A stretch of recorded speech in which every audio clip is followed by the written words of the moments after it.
Hello, my lovely book lovers. Welcome back to Procrastinate with Books. August, well, that went certainly well. I cannot believe that I've been able to read so many books in such a small amount of time, considering that towards the August end, I was on a kind of a reading break as well.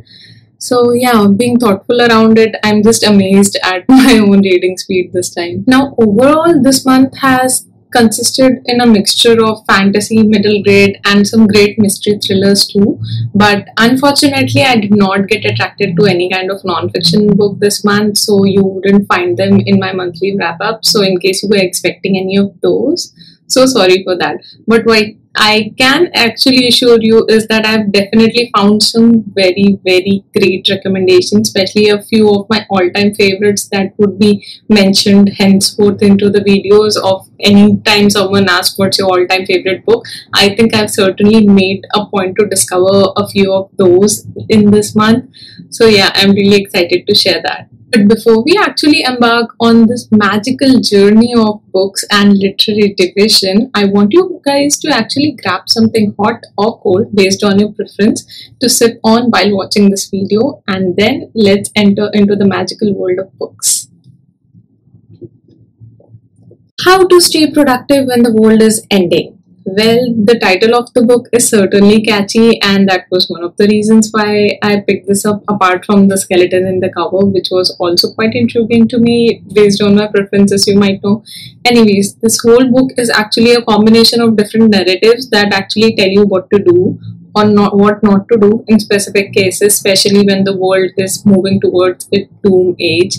And all of these points are conveyed to you in a sarcastic format, so that is why the book is categorized in a satire form. And I usually enjoy reading such books a lot.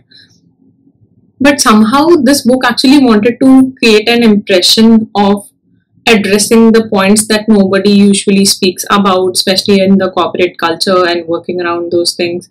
And then there are a set of things that they want you to do, which does not make sense at all, at least not to me. And initially, my whole point of view was to DN this book and get it over with, but then I really wanted to give this another try, and I dragged myself to complete the whole book just to be clear whether the standpoint that I had towards the start of the book also stands true till the end. And it did. It was a horribly disappointing read for me.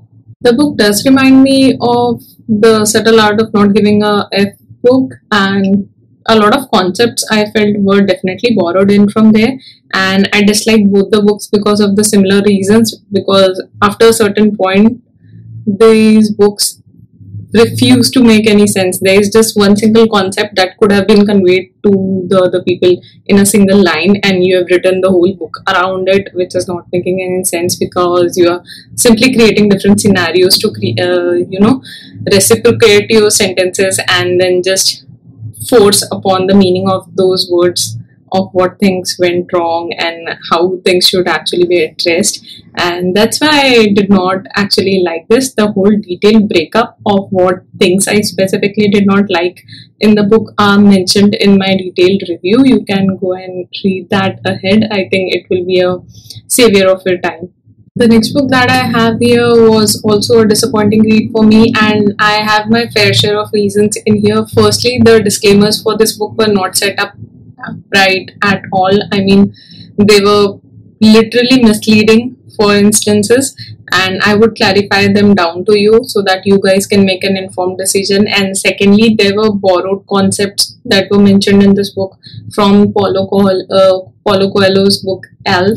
If any one of you has read, it is not one of his renowned work like The Alchemist, 11 Minutes, and The Zahir and everything, but yeah, it is one of the books that I've read, and that's why I was able to make the connection that the concept was certainly borrowed and not addressed properly in here. So I'm going to share three main disclaimers with you guys that will help you make a decision whether you want to or don't want to read this book. First, this is not for the fans of Neil Gaiman. I am particularly a fan and a unlike what's mentioned in the description, this book does not attain to the same audience, so you need to be aware of it.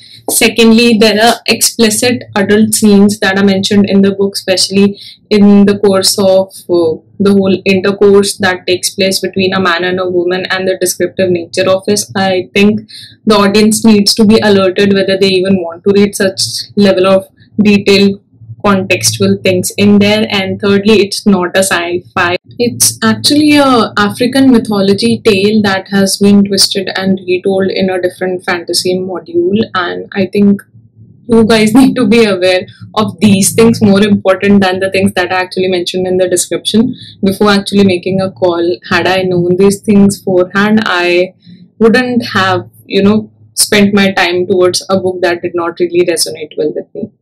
Into the Sunken City is, as the name proclaims, a sea adventure book, and this is totally based out around the sea life of how people live around the shore and what kind of things happen beneath the sea, and basically a treasure hunting kind of a story. And the author did say that he reread the Treasure Island during the COVID times when he had some spare time, and he was really inspired to write his own version. So, when you actually borrow a concept from somewhere, this is the right way to do it. You actually mention it out to people that what has been the inspiration behind your work or certain ideas that are mentioned in your book. That's the correct way to do it, and this author did that, and I'm really a proud reader in this scenario right now, even though I particularly have no role. But it's always good to know that they are addressing the right things that needs to be said out loud. Talking about the story in here is about sisterhood, loss of the loved one, and how you basically deal with the empty spaces that they leave behind. And then there's this whole climax setting that takes place and triggers a set of events that leads them into the ocean, diving deep for gold and hunting treasure and bringing things up and sort of those things. So if this is your vibe, you can give this a try. It was fair, sad, one-time read, definitely. Lulu, Sinagtala and the City of Noble Warriors is a middle grade adventure book, and particularly for this book, the thing that's worth noting is the relationship between different characters that are there or introduced in the book. Like, usually what happens is a human will adapt an animal, like a cat, for example. In this case, the cat and the family has adopted a human, and that's how the whole relationship dynamic is working in there. And then that human actually comes to a certain age, and certain qualities and powers within themselves are revealed, and then you actually get the gist of the story, and the whole adventure starts where she has to be, proclaimed warrior and save the world kind of a story that's headed in there. A lot of adventures that are promised, a lot of weird characters in a good way, certainly, that are there into this, and certainly in an entertaining format. This book would definitely hit the fun vibe. Another great thing that happened in this book is once the story actually ends, there are certain details about the derivations of names. So a particular name is used in a particular scenario because of its derivation from an actual thing. So they go ahead and explain those derivatives, because this book does use its fair share of weird names in there, and you might be wondering where are these coming from. So that bonus part does really work well. Next up, we have Dust by Dusty Bowling, and there's certainly some rhyme to the title of the book and the name of the author. Anyways, this is also a middle grade adventure book. Not exactly adventure, but definitely middle grade, with a fantasy and magical realism element to it. Talking about the story in here, the main protagonist in the book actually had asthma issues, and that's why she decides to move to a clean city with her parents, where they can, live in the clean air of Arizona. And then somehow a new boy appears in the school, and the whole weather around that city decides to change itself into dusty layers, and there are dust storms happening every now and then. And she is obviously suffering because of that, and she really wants to get to the depths of why these things are happening and what is the trigger between the new boy and the change in the climatic conditions in there. think this book did discuss a few important topics in there, but in a very entertaining manner, especially regarding bullying, child abuse, physical abuse, and all those sorts of things were really addressed pretty well. And the approach towards those topics were also done in a commendable way. So, hats off to the author for discussing those things in a middle grade book, and that too in an entertaining way. The way which you read, you are able to correlate and understand what things you should be doing and should not be doing in your childhood. Where the Dead Sleep is a murder mystery thriller, and the story is based out in the small town of Minnesota where people are living, and the detective is back here to reclaim and unearth some old mysteries. And while he's actually searching for them, everybody seems to be the victim, and this whole theme of finding out the victims felt a lot like the Agatha Christie books. If you have read any of those murder mysteries where everybody that you suspect looks like to be a murder, and he might have done it or she might have done it, because each of them has a clear motive identified, and then you're absolutely confused, and towards the end you might be paddling with anxiety about what's actually happening, and you might or might not be able to make any guesses regarding who actually did the murder, and that's where this whole small town murder mystery is taking place. Not Quite a Ghost is the story of Violet's life, where she is actually facing a lot of changes abruptly. New dad, new house, new year at the school, and with so many changes, her brain is getting a little foggy, especially with the new house. She now has her own room to have privacy in other people's world, but for her, she's feeling that there's something there in the room, like a silent creeper sort of something, and she's not really feeling well about it. She has this eerie feeling that there's sort of a ghost, sort of a person. She's not really sure, but there is something in there, and she really wants to find out. But things after COVID haven't been that well for anybody. People are facing a lot of health issues, etc. So those elements are there in the story. And on top of that, now she feels her new room is haunted and her life just sucks. Now, the perspective of doctors that is discussed in the book, especially regarding a disease that does not necessarily have any clear symptoms or strong symptoms for that matter, is definitely something that was very interesting to read. And also the part where the protagonist is trying to defeat the ghosts, but actually also defeat her inner demons, and the things that scare her the most is what is very interesting to read, I would say. And on that note, I wanted to know, what do you think about ghosts? Now, Hex in the City is a romantasy tale with a main protagonist, Poppy. Now, when I talk about Poppy, her characteristics can be described as a combination between a witch and Rapunzel brought in together wonderfully. And when she actually creates a cursed pendant by mistake and sells it to someone, all hell's break loose in the city, and that's where your story actually starts. So that was a pretty interesting point line to grab a reader's attention, and it was interesting. There is also a romance sideline story which is quite prominent throughout the story, but I didn't really care much about the romance part apart from the adventure part, which was mainly my key point of interest. So an interesting one-time read story, that much I could say. Next up, we have The List, which is a murder mystery thriller, and this one is based out in South Carolina, where the residents have lost all their peace because of a secret killer within them who basically knows anything and everything that they do today, and nobody is able to escape him. And once you are in the town, you are in the town. You just can't leave. If you leave, you are dead. And this killer basically creates a list of name of people that are there on the list and then kills them in different order. And this list usually comes up every 6 months or so, and the people are just trying to keep themselves alive.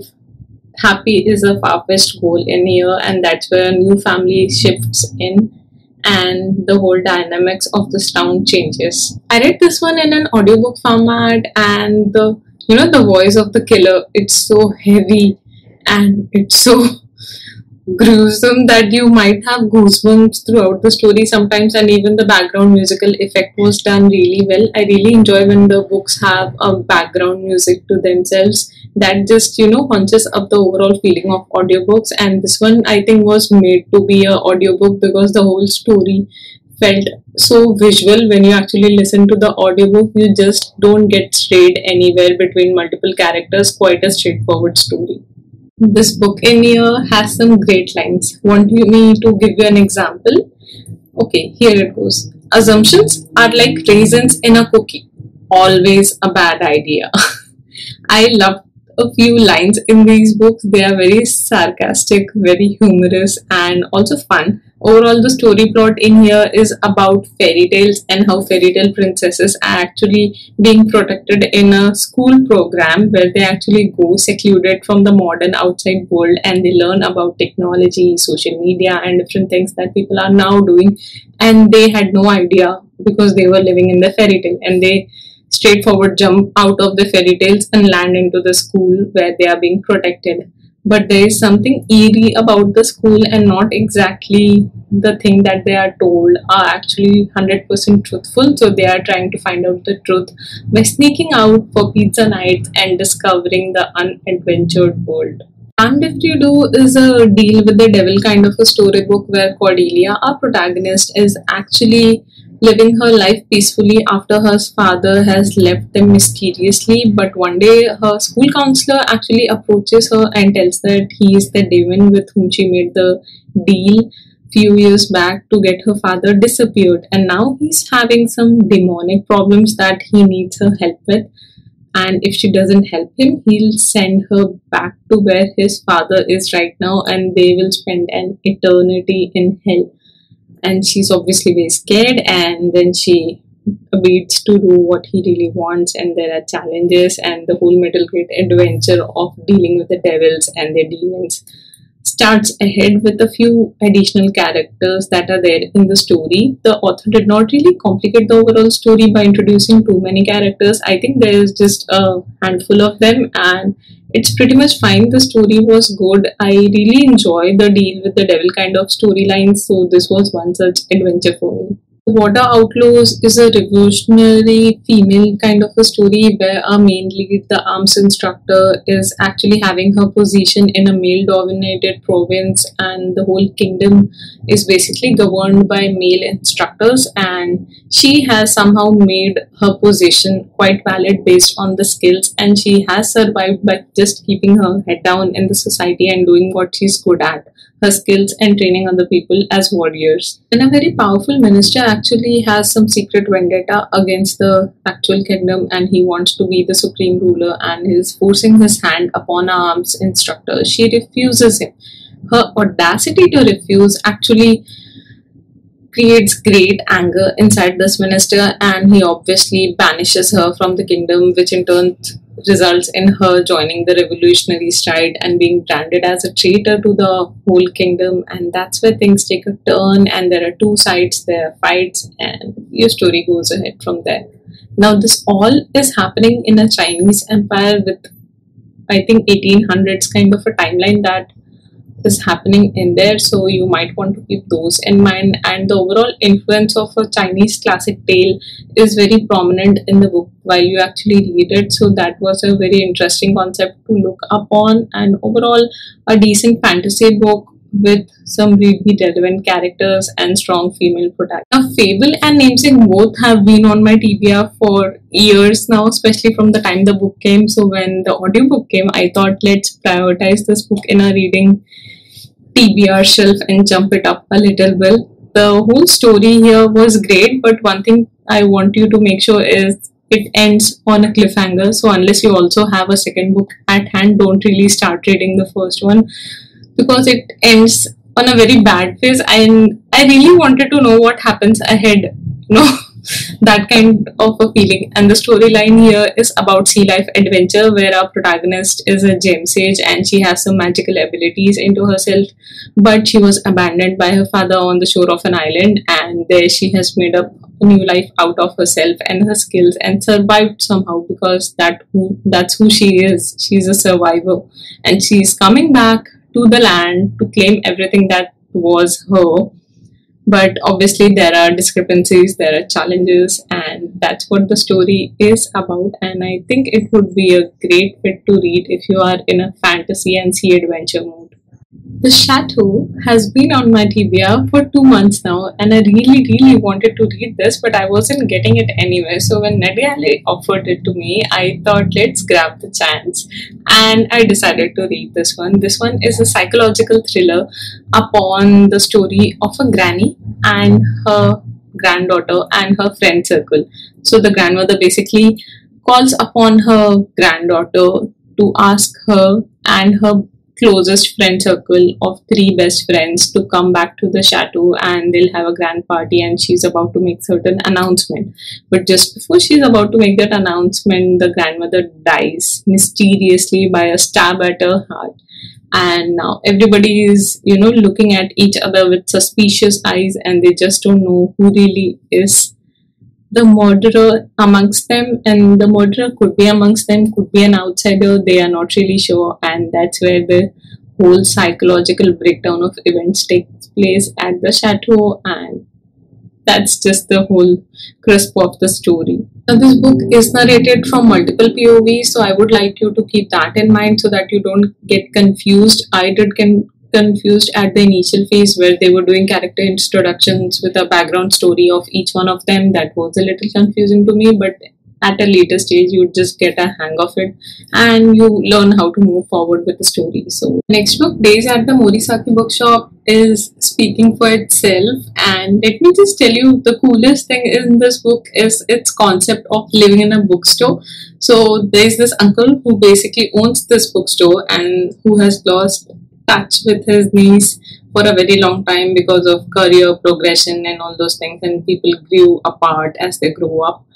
And then suddenly things take a turn in their life and she has to return back to Tokyo, and she was going through a tough time, and her uncle offered her to come in and join the bookstore, maybe work in there for some time and live upstairs. So she's kind of stayed from all the turmoil that she was about to face, and she's despaired out of it, and now she's having a wonderful time in there.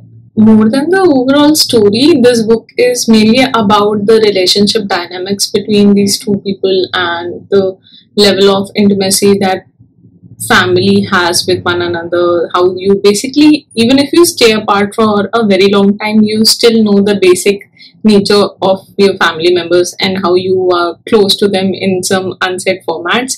So the whole relationship dynamics is discussed really well in here, and there are just a handful of characters, like 4 to 5, not even more than that, which is strictly sticking through the story. And the book itself was not that big, it was quite a short journey. The next book is a unique telling of art and revenge with an emotional railway line of grief, loss, surviving physical abuses, and going through a very tough life with a underlying queer romance story that's there.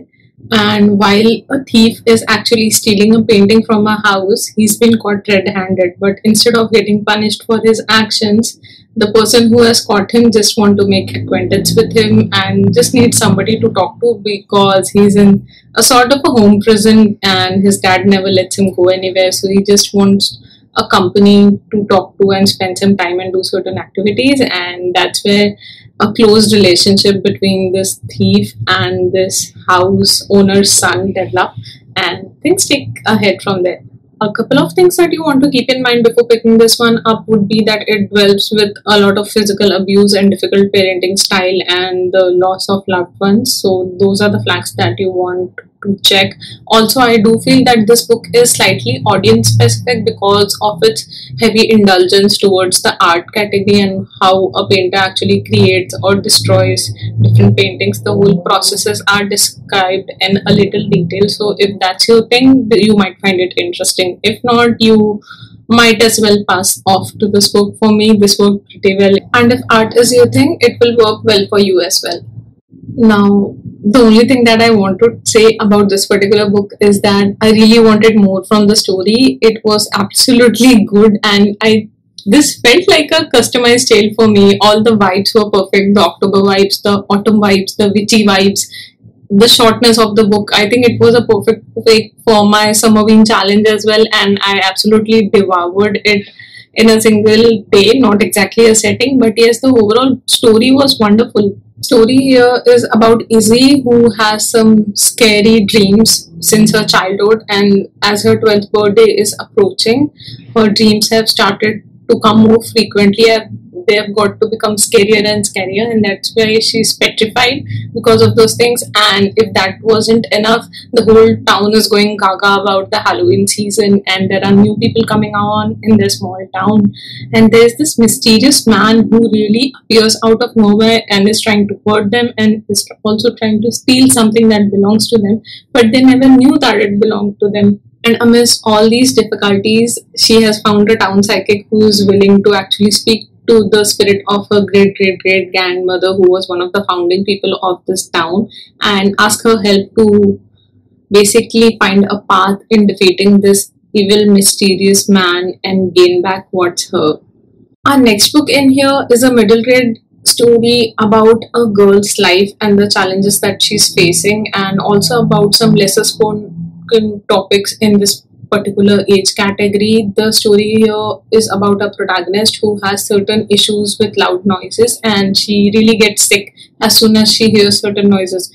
And topping up with that, she also hears different noises continuously in her head, and the only way forward that she sees to actually resolve all this calmness and actually have a peaceful life is by creating certain to-do lists, 100 plus to-do lists that she has already created, and she thinks if she implements them in the right order and right way, she'll be able to attain peace and have a peaceful life going forward after that.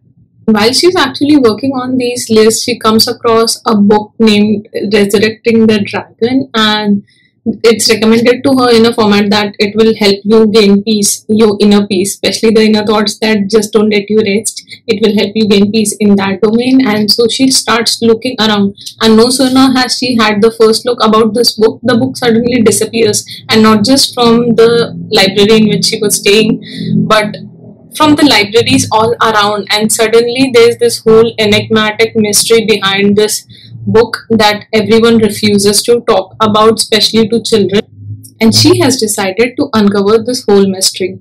I think the best way to describe this book is like a warm hug from a hot cup on a rainy day, where you're sitting at the window gazing at the falling rain and just experiencing that warmth and coziness within you. That's how reading this book felt to me. The story here is about an aging woman, Tova, who is very hardworking, and she works as a cleaner at a nearby aquarium, and there she just dedicates her whole life to the cleaning. And suddenly she does feel that there is an octopus who's getting a little naughty and out of hand, and she thinks that he's trying to do certain things and communicating with her, and he is actually communicating with her in his own form and trying to help her go in the right direction and create an autonomous life for himself as well, because he really doesn't know whether he'll get to go see the world outside this tank and have any freedom in a later life or not. While these things are happening, our octopus is actually trying to gauge a pathway for himself and for Tova, where he's trying to find out the mystery behind how Tova's son died and how she can, live the rest of her days in the right spirit, and what she's been up to, why she's so sad and everything, and just nudge her in the right direction and keep her up living until the days of his captivity are over. So that's just a beautiful bond that has been shown in. Now, reading this book has really been quite heartwarming for me, and mind I tell you, it takes a lot to sway my heart.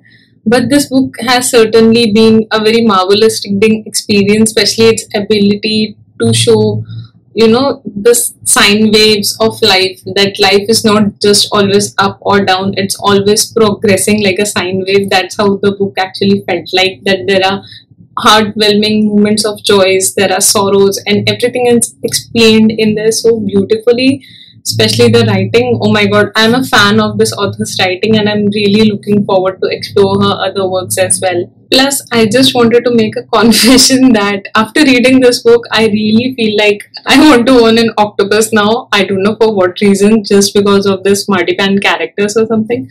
But the octopus in this book is really cute and admirable, and I really want to reread this book after some time, probably once I've overcome this oh, wave of emotion that I'm experiencing right now. But this book is definitely worth rereading and adding to your collection.